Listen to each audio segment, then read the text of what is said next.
Bonjour.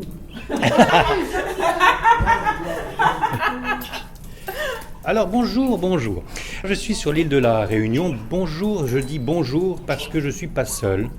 Je suis dans un bureau, on va rester sobre, on ne va pas dire exactement où, mais entouré de 4 magnifiques jeunes filles. C'est déjà un bonheur pour moi, mais en plus, qui sont de l'île de la Réunion, toutes les 4. Alors, oui. Alors, nous avons à ma droite Christelle. Christelle, oui. Et puis Colette. Et puis Sophie. Et on termine. Annick. Alors mesdames, je suis émerveillé par le département de l'île de la Réunion, par cette ouverture, ce respect multiconfessionnel qui peut exister, religion tamoule, hindouisme, catholique, musulmane, et puis aussi j'en oublie, juif, bouddhisme aussi, et oui, voilà, et puis d'autres sectes aussi qui doivent se traîner aux alentours. Voilà, ouais. Alors mesdames, vous êtes quand même un petit peu dans le milieu professionnel de l'audiovisuel, on peut le dire, et puis même j'ai une journaliste, Christelle, vous êtes journaliste. Oui, journaliste. Mon idée, c'est de savoir comment cette magie, et je dis magie à dessein parce que quand même, il y a aussi beaucoup de superstitions et de sorcellerie qui se promènent dans l'île. Comment ça peut coexister avec autant de bonheur, autant de gentillesse. La population, quelle que soit l'ethnie, est sympa comme tout, souriant, aimable. Comment ça peut exister? Parce que dans d'autres départements français, c'est pas du tout le cas. Alors on commence par la journaliste. Allez. Eh bien, je pense que ça peut exister parce qu'au final, ça fait partie du folklore pays, si on peut dire ça comme ça. C'est qu'on a l'habitude de vivre avec ça. On est né avec toutes ces superstitions qui nous entourent, ces croyances, et chacun vit avec celles des autres. Et tout ça cohabite, ce qui fait qu'il n'y a pas vraiment de clash comme il peut y avoir dans d'autres départements. Et oui, voilà, tout ça, ça s'appelle le vivre ensemble. C'est ce qu'on appelle le vivre ensemble réunionnais. Et voilà, donc on cohabite, il n'y a pas de souci. Alors pendant que je parle avec Christelle, bien entendu, vous trois, vous pouvez intervenir, Sophie. Oui, Sophie, elle veut absolument intervenir. Elle ne veut pas trop parler, mais elle m'a parlé juste avant que l'enregistrement commence. Elle était catholique et par amour avec son mari, qui est de religion hindouiste, le tamoul, elle est devenue tamoul. Voilà. Et ça me laisse penser que déjà, vous êtes des insulaires, donc tout se sait sur l'île, on n'a pas intérêt non plus à voler l'autre, parce que on va le retrouver, le voleur, ou encore être pire que cela, mais bon, ça doit bien exister quand même. Mais la philosophie des insulaires est quand même plus humaniste. On s'aide, on se soutient quand il y a des cyclones, etc., entre soi, et peut-être que la religion n'est pas l'essentiel. Peut-être que, justement, quelle que soit la religion, ça vaut pas le coup de se taper les uns sur les autres. C'est peut-être aussi ça en idée. C'est pas l'essentiel, mais ça joue pour beaucoup, en tout cas pour beaucoup de personnes à La Réunion. Et on prend l'exemple de Sophie, elle a peut-être, je sais pas, abandonné une religion pour une autre. Ou les deux? Abandonné, non, j'ai pas abandonné. Les deux, elle garde les deux. Voilà, je respecte quand même la religion chrétienne. Et ce qui a été par les ancêtres enseigné. Voilà, on fait un petit mélange. Voilà, exactement. Mais sur l'île, tout est mélange. Oui. Vous êtes tous mélangés. Oui. Par exemple, Annick, vos origines? Alors, mon papa était malbar, on dit malbar à La Réunion. Ça veut dire? Hindou. Et maman Catherine. Catherine? Catherine, africaine. Catherine. J'ai entendu caféine. Donc moi, j'ai mené pendant des années 2 religions. La religion catholique et la religion tamoule. Oui, sans problème. Sans problème, pas de souci, au contraire. C'était un bonheur pour les 2 religions. Et c'est beaucoup à La Réunion. Comme ça. On est comme ça. Et c'est comme ça que vous êtes si souriante, si heureuse de vivre. Enfin, il faut dire aussi que l'île est fabuleuse. C'est ça, Vous avez pu constater. Oui, je vais avoir du mal à quitter le département. Je continue, donc on avait avec Sophie, catholique tamoule, et Colette. Catholique et tamoule aussi. D'accord, et Christelle? Rien. Et qui veut dire rien ne veut pas dire pour autant ne pas réfléchir à Dieu au sens de la vie. Bien sûr, je pratique pas de religion, mais dans ma famille, pareil, catholique et tamoule, et je respecte aussi les traditions de l'une et de l'autre religion. Je mange pas de bœuf, par exemple. Ah c'est bien. Pas végétarienne pour autant totalement? Pas totalement, mais bon. Pour le côté tamoul, je suis désolé, Sophie, et à tous ceux qui nous écoutent, qui seraient un peu hindouistes, j'ai cru comprendre, et j'ai vu ça sur le site Malbar aussi d'ailleurs, que quand même une fois par an, on décapite pas mal de boucs pour une divinité. Ce genre de sacrifice animal me fait un peu mal. Tu le vis bien, ça? On n'y pense même pas, parce que ça fait partie du rite, ça fait partie des rituels. Oui, et des rituels. voilà. Mais enfin, c'est un rituel qui... On fait gicler du sang, hein, bon, pour faire plaisir à un dieu ou un sous-dieu, parce que c'est pas vraiment le dieu ultime, hein, c'est une divinité qui a besoin de ça vraiment, mais elle est pas sympa cette divinité de faire du mal comme ça pour les animaux. C'est comme si vous avez besoin d'un aliment en particulier, que vous prenez que ça, même si ça dérange les autres. Explique-moi. La divinité a besoin de sang, donc on lui donne du sang. Oui, autant tuer un bouc qu'un homme, c'est sûr. Mais cette divinité qui a besoin de sang, moi je suis catholique, hein. Est-ce que cette divinité-là n'est pas un peu démoniaque plus qu'autre chose, enfin, parce que à vouloir du sang, moi j'ai pas envie d'avoir un dieu qui veut du sang, tu vois. Disons qu'on pratique par rapport aux ancêtres, les ancêtres l'ont fait, nous on continue Oui, à suivre. justement, voilà. Très bien. Mais est-ce qu'on peut pas, le folklore comme disait l'autre, est-ce que de temps en temps la tradition, on pourrait pas la rénover et éviter de faire les mêmes bêtises que ses ancêtres? Parce que les ancêtres ont fait des bêtises aussi. C'est pas des bêtises. Non, mais je parle pas de ça en général. Hein. On ne forme pas une religion, on la pratique tout simplement, telle qu'elle est. Oui. Mais on a mal à être végétarien et tamoul, à mon avis. Si.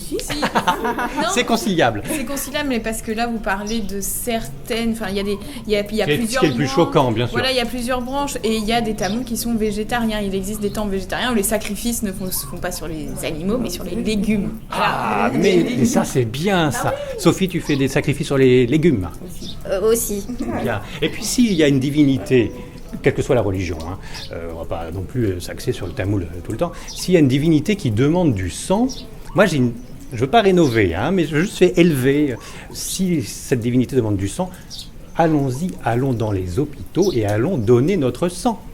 Alors là, pour le coup, en conscience, on aide les humains, on aide les malades, et en plus on fait plaisir à la divinité en faisant gicler du sang, mais au moins c'est pour les hôpitaux. Pas mal ça, hein? C'est un peu loin de la religion tamoule. Mais on va essayer de l'intégrer, on mettra le temps doucement. Je me dirige vers la journaliste qui... Tu me fais une grimace, Sophie. Pardon. T'apprécies pas du tout. Si t'apprécies pas, tu me le dis. Non, pas du tout. Non. Non, ça va. Oui, ça va. Bon. Parce que je ne suis surtout pas choqué. Je comprends qu'il y a les ancêtres, il y a la tradition, et puis les temples sont beaux. J'ai vu le temple hindou, là, on n'a pas le droit de faire des photos à l'intérieur. À Saint-Denis, j'étais impressionné de voir autant de divinités qui sont de plus en plus restreintes au fur et à mesure où on monte sur la colonne, hein, qui devient pointue, et puis autant de pigeons qui sont dessus aussi. Ils doivent se venger d'une façon ou d'une autre. Mais c'est pareil dans les cathédrales, hein, c'est la même chose. Mademoiselle, la journaliste athée, c'est bien des journalistes, ça. Alors, vous êtes trop intelligente pour tomber dans la religion, ou vous n'êtes jamais posé la question, ou quoi? Pourquoi vous ne croyez pas? Alors, athée, c'est vraiment pas croire en Dieu. Vous n'êtes même pas agnostique. Alors, je vous ai pas dit. J'ai dit que je ne pratiquais pas aucune religion, mais oui, plus agnostique qu'athée. Ouais. D'accord. J'ai jamais été vraiment dedans. Après, comme chaque enfant, comme chaque famille, voilà, on suit quand on est petit, on est baptisé. Voilà, comme je vous disais à La Réunion, on a beaucoup les deux. Tamoul et catholique, c'est très très répandu. Donc voilà, mais après, j'ai un petit frère aussi qui, comme moi, on n'a pas continué dans tout ça parce que nos parents ne nous ont pas imposé non plus. Ils nous ont laissé le choix. Mais quand même, on vous a baptisé. On est d'accord. Donc on vous a mis sur une ligne. Voilà. Et donc cette voie a été arrêtée parce que c'est quoi? C'est le raisonnement? Oui, quel est ce raisonnement?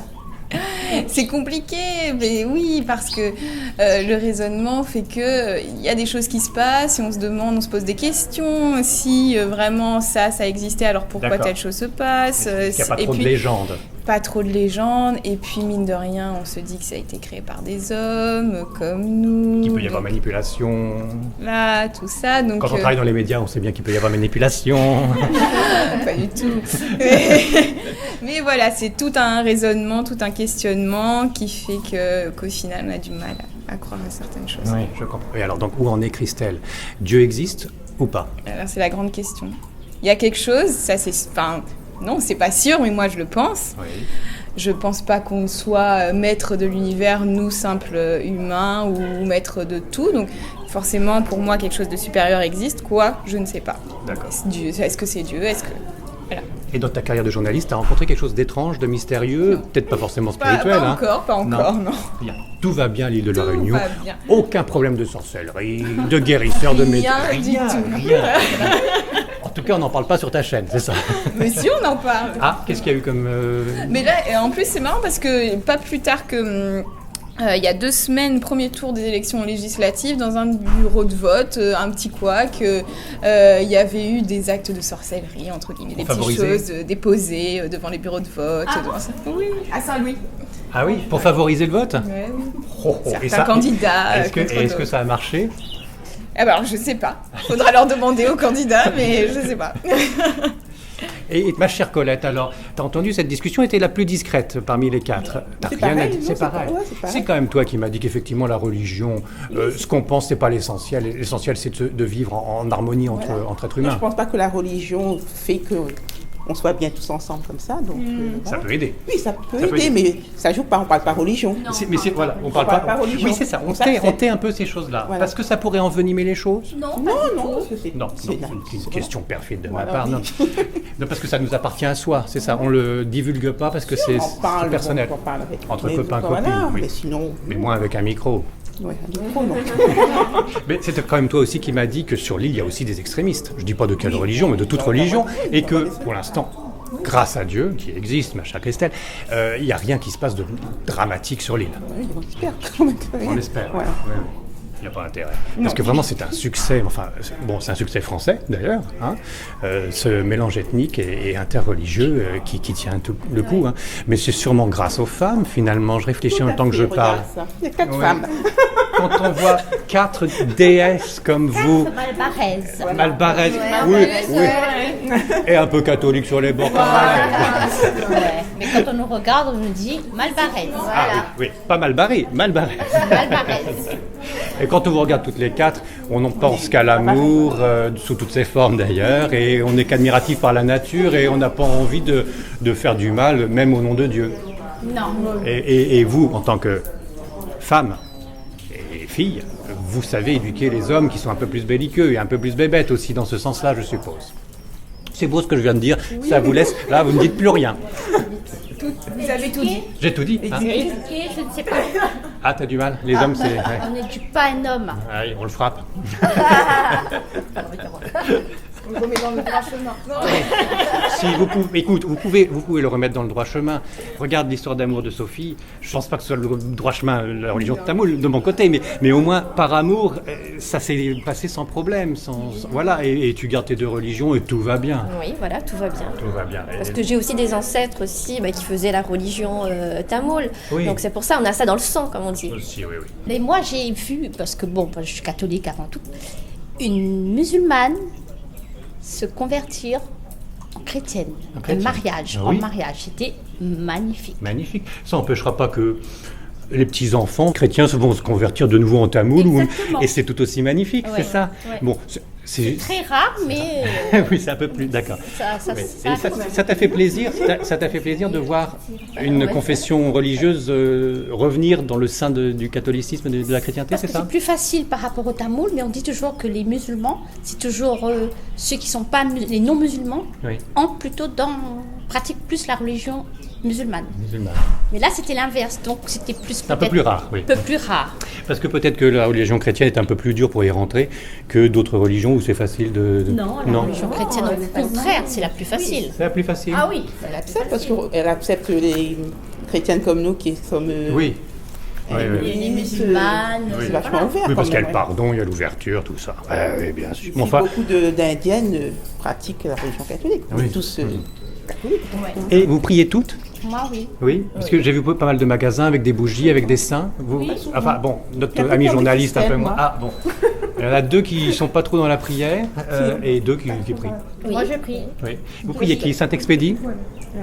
Non, je prie le Seigneur. Directement, autant s'adresser à Dieu plutôt qu'à ses saints, Vierge Marie. Et plusieurs saints. Et plusieurs saints, lesquels? Le saint gauche, le saint droit. Saint Michel Archange. Oui. Saint Benoît. Très bien, oui. La Vierge Marie. Oui, tu l'as dit. Et le Dieu Tout-Puissant. Et Dieu Tout-Puissant. Sophie, tu pries qui? Les dieux en général. Dieu, directement. Voilà. Ton général, c'est Dieu. Dans la religion tamoule, il y a plein de divinités, si j'ai bien suivi, et donc elles ont toute une particularité, une force, c'est ça. Comme chez les catholiques. Mais oui, oui, on peut transposer quelque peu. Et tu as une divinité que tu pries pour le côté tamoul? Ganesh. Ganesh, l'éléphant, Ganesh Voilà, qui exactement. apporte prospérité, bonheur. Voilà, exactement. Vaut mieux prier Ganesh que Kali. Hein. C'est le premier dieu qu'on prie. Voilà, on commence toujours par On Ganesh. commence toujours par lui. Ah oui, tu vois, j'en ai un petit peu du tamoul dans mon esprit parce que moi je prie pas, mais enfin j'ai une représentation de Ganesh que je trouve fort sympathique et de Lakshmi parce que un peu de pognon ça fait pas de mal. Lakshmi, tu dis. Et voilà. Oui, pour la prospérité, Et la l'argent. lumière, voilà. Colette et Christelle, par contre, là, les prières, pas trop. Si, quand on a un problème, on se tourne vers Dieu. Hein. Quand tout va bien sur l'île, bon, on n'y pense pas, mais généralement, quand on a des soucis, on se tourne vers Dieu. Alors, la dernière fois qu'il y a eu un souci, on s'est tourné vers papa, vers maman uniquement. Non. Tu pries pas, Colette? Mais sors d'ici tout de suite. Voilà, non, je pense, ou bien, voilà. Le Seigneur fait que... Ah, Non, mais je prie pas, je mets pas dans un coin pour dire je fais ma prière comme ça, non. non, mais tu le dis, mais tu y un penses. dieu que tu pries en particulier, mais... Et tu dis, bon Dieu Seigneur, quand il y a... Oh, Mon Dieu Seigneur. mon Dieu oui. Seigneur. Oui, je prie. Oh mon Dieu Seigneur, protège à moi. Voilà. Oui. Mon Dieu, Voilà, voilà, Non, c'est je ça. dis pas. Et notre ami Christian, on a terminé là-dessus. En tant qu'agnostique et non pas athée, Oui, donc non, en je recherche. ne prie pas particulièrement. Après, effectivement, voilà, tu dois- si voilà, je peux dire mon Dieu fait que voilà, mais c'est pas une vraie prière. Non, Je me pose pas, je Voilà. ne pense pas. Je rentre pas dans un temple, quelle que soit la religion, pour faire... Non, voilà. Non. Et ce que je constate aussi avec ce qui se passe sur l'île de la Réunion, c'est la puissance de la pensée, de la foi, mais de la pensée, donc de l'inconscient. On revient sur les légendes, sur la sorcellerie. Si on y croit, on peut y donner du crédit, alors que voilà, et ça peut faire marcher les choses hein, quand même. Donc il y a peut-être sûrement encore une fois un petit tri à faire et quitter certaines traditions un petit peu noirâtres. Hein. Enfin bon, moi je dis ça, je dis rien. Hein. Ah non, pas du tout. Ah, bah, Non, je suis pas d'accord avec vous là. ouais. Non. Et Je pense pour que- les animaux. Non, bah, c'est comme ça restera comme ça. Nos enfants, nos futurs enfants, nos Si enfants. tu veux marcher sur des braises et montrer que tu as pas mal grâce à Dieu, tant mieux, tu le fais toi-même. Mais faire du mal à l'autre, même si c'est un animal, lui ôter la vie, moi ça me fait du mal. hein. Bien, il faut le manger. Mais justement, faut qu'on arrête, faut faire des sacrifices. Abattoir. Voilà, mais oui, mais c'est pareil, là c'est un sacrifice au nom de l'argent, c'est pareil, on peut nourrir, maintenant on est assez grand et évolué pour se nourrir différemment sans faire du mal. Non, Sophie, puisque tu fais des sacrifices de légumes. Ça marche? Qu'est-ce qu'on va faire avec tous ces animaux qu'on Il y en aura moins parce qu'il n'y aura pas d'élevage, tu vois. Ils seront plus heureux. Et s'ils sont plus heureux, on sera encore plus heureux. Déjà, on respecte les bœufs, etc., pour certaines religions.